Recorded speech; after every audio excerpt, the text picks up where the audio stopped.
नमस्कार विद्यार्थी मित्रांनो, आजच्या या व्हिडिओमध्ये आपले स्वागत आहे। आजच्या या व्हिडिओमध्ये आपण बघणार आहोत इयत्ता 9वी विषय इंग्लिश 4.3 सिल्वर या पोएमचा इंग्लिश वर्कशॉप आणि मार्जिनल क्वेश्चन्स। त्याआधी विद्यार्थी मित्रांनो, जर तुम्ही या चॅनलवरती नवीन असाल तर चॅनलला नक्की सबस्क्राइब करा, म्हणजे नवनवीन आलेल्या व्हिडिओचे नोटिफिकेशन तुम्हाला मिळत राहतील। तर चला विद्यार्थी मित्रांनो, सुरुवात करूया। आधी आपण मार्जिनल क्वेश्चन्स बघूया, म्हणजे साइड क्वेश्चन्स, आणि त्यानंतर English workshop.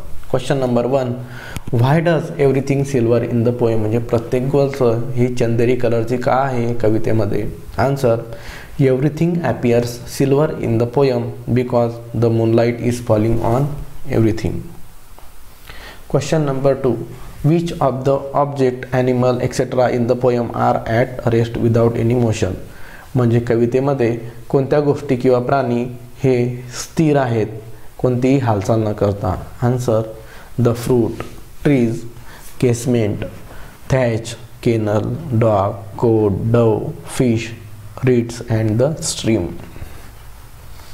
Question number 3, only 2 things are shown to move in the poem which are they, म्हणजे कवितेमध्ये हालचाल करताना फक्त 2च गोष्टी आहेत, त्या कोणत्या। आन्सर, द मून आणि सेकंड द हार्वेस्ट माउसेस। आता इंग्लिश वर्कशॉप बघूया। वर्कशॉपचा पहिला question, if you were asked to draw a detail picture of the scene describe in the poem what object or animal natural features etcetera will you show in the picture, make a list.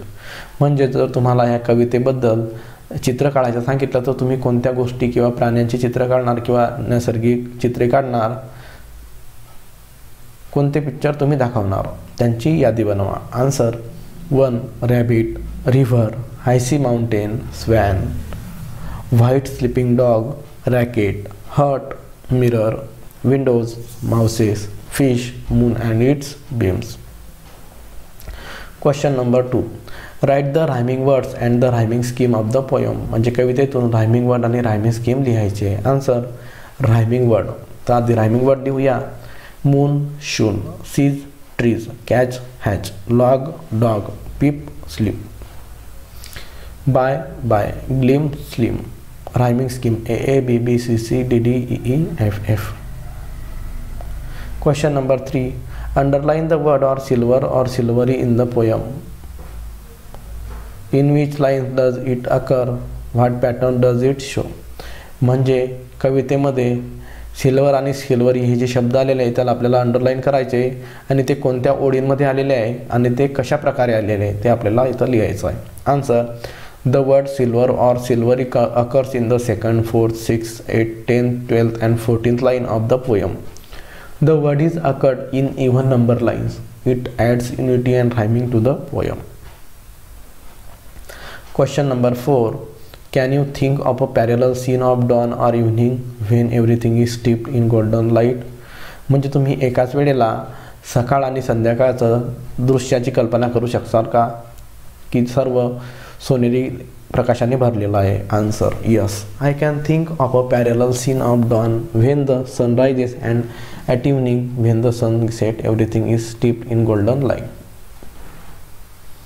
Question number 5, the same landscape appear different at different times, what message can we draw from this, म्हणजे त्याच गोष्टी किंवा एकच ठिकाण हे वेगवेगळं दिसते वेगवेगळ्या वेळेला,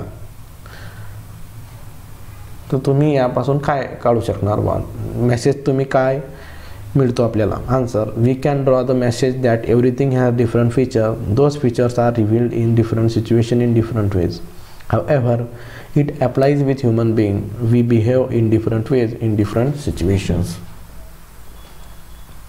तर विद्यार्थी मित्रांनो, इथं आपला इंग्लिश वर्कशॉप समाप्त झालेला आहे। जर तुम्हाला व्हिडिओ आवडला असेल तर तुमच्या मित्रांसोबत नक्की शेअर करा। भेटूया विद्यार्थी मित्रांनो पुढच्या व्हिडिओमध्ये, तोपर्यंत टेक केअर, बाय बाय।